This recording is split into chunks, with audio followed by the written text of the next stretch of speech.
Brower from Gensler. I'm the Sustainable Design Director. I'm really big into trends, so I thought I'd start off with the last 20 years of, photography for myself. I don't know why. I think one of the things was, and you can't tell from the last, all of my gray hair happened between the last two photos, and they're only about a year apart from each other.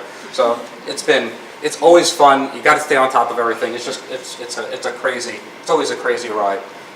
What I'm here to talk to you about is, I was kind of binge watching Black Mirror the other week. I see some nods. So I was binge watching Black Mirror the other week, and one of the episodes kind of spoke to me. And I'm kind of making all of this up as I go, so if it fails, just don't be too hard on it. It's the episode about expiration dates.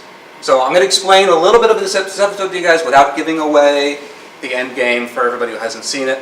But essentially, two people show up, it's an online dating, to a blind online date. They show up and they press this little device, and it gives them an expiration date for their relationship.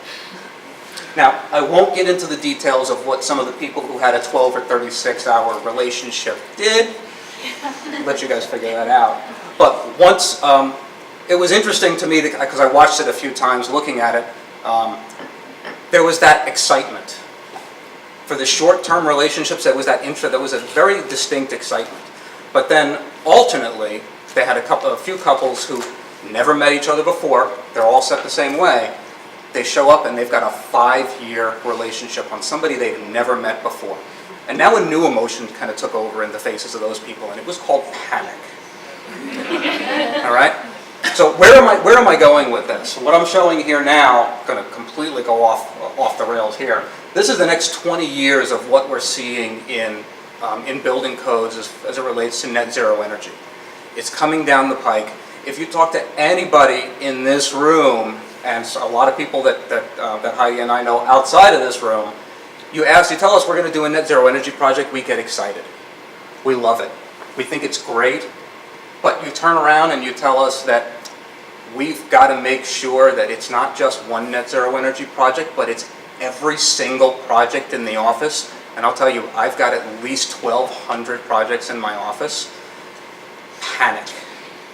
So it's expiration dates, and that's why I was kind of talking about expiration dates. There's an expiration date coming on energy consumption in buildings. It's going to start with here in California, and I did kind of highlight that it's hitting California first, but it's not limited to us. There's 21 countries in the European Union that are looking at nearly zero energy. Some of them, public buildings, started a few months ago.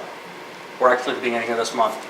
If you take a look at California from this kind of very remedial construction timeline, if we've got to be net zero energy for all commercial buildings in 2030, we've got a year for entitlements, a year for design. We don't have a lot of time to catch up and get ready for this stuff. If you look at government buildings right now, we had to be designing them at least 6 or 7 months ago. So if you're not already doing it, you need to be doing it. And the panic is going to set in when you need to quickly and rapidly educate your entire staff to think differently. This isn't going to be the niche project. This is going to be the everyday, and we have to help our industry change how we're doing business as usual, because business as usual is going to change dramatically. And what are you going to do? What are the education programs you're going to set up to help lead staff? And I could go on for hours, but we're going to bring Hillary up.